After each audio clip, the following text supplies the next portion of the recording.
beaucoup de clients me disent ouais, mais attends, je comprends pas. Moi, j'ai embauché un commercial, vous me parlez d'un SDR.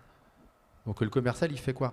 Alors, c'est vrai que c'est surprenant. C'est qu'une partie des contenus, ce que tu évoquais, Emmanuel, fournit du coup du contenu à d'autres clients et donc une partie du parcours d'achat est digitalisée. Le commercial d'aujourd'hui, vous êtes peut-être en recrutement, il fera plus de phoning et il fera plus ce qu'on faisait. Et donc, le SDR, bah, c'est le commercial qui passe les appels, qui prépare les listes, etc. concrètement. Et donc, du coup, ça veut dire que le métier se sépare en deux. Vous avez à la fois le commercial qui doit être plus expert sur les 20% du temps restant et qui doit créer la proposition de valeur. Et le SDR, bah, il fait le travail préparatoire que ne fera pas le commercial expert. Donc oui, des fois, j'ai beaucoup de clients qui me disent ouais, mais attends, moi j'en ai déjà payé un, je ne vais pas en payer deux. Mais le SDR, il va être SDR pour plusieurs commerciaux. Donc ça va aussi être lié à la structure qu'on a. C'est un vrai changement. Des fois, c'est vrai que on se dit bon, j'ai l'impression de payer deux fois. Mais c'est parce que les profils ont changé et c'est un peu dans l'air du temps. Vous aurez déjà du mal à recruter les commerciaux, encore plus des commerciaux qui font de la prospection. Donc le SDR, si je comprends bien, on le mutualise.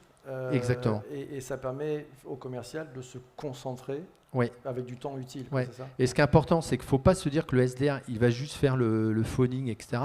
Il doit préparer les listes. Donc, il a aussi le filtre de la data. Il va qualifier des leads après un webinar. Il va bosser des listes en data. Donc, il est là. Il a un poste qui devient assez important de préparation de la vente.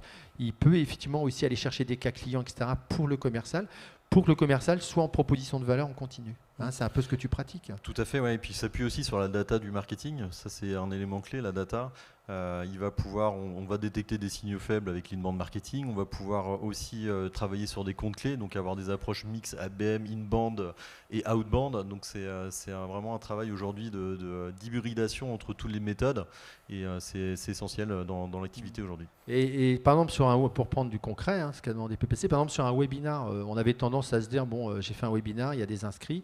Je vais les mettre en ortering, puis je vais voir ce que je vais récolter. Aujourd'hui, c'est plus ce qui se passe. Globalement, on prend du coup la liste des inscrits, on regarde tous ceux qui ont posé des questions, qui ont réagi, qui ont liké, etc. en se disant qu'ils ont un niveau de chaleur un peu plus élevé.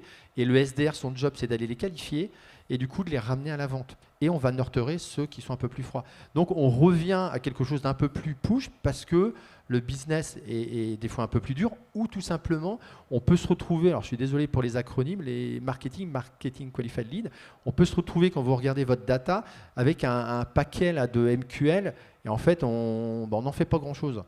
Et donc aujourd'hui les MQL, il faut les traiter. Non-qualified leads. Oui, c'est-à-dire qu'en fait on a les leads, on a les MQL qui sont plutôt du coup des leads tièdes et puis on a les SQL qui sont des leads chaudes. Et les tièdes, on a tendance à en avoir un gros paquet dans les CRM et ceux-là, il faut les traiter différemment, il faut réactiver des listes, il faut les faire bosser par les SDR. Ça, c'est un vrai changement. On rebosse ces MQL là où on attendait un peu que des SQL, un peu avec du confort pour les commerciaux. On revient à la vente.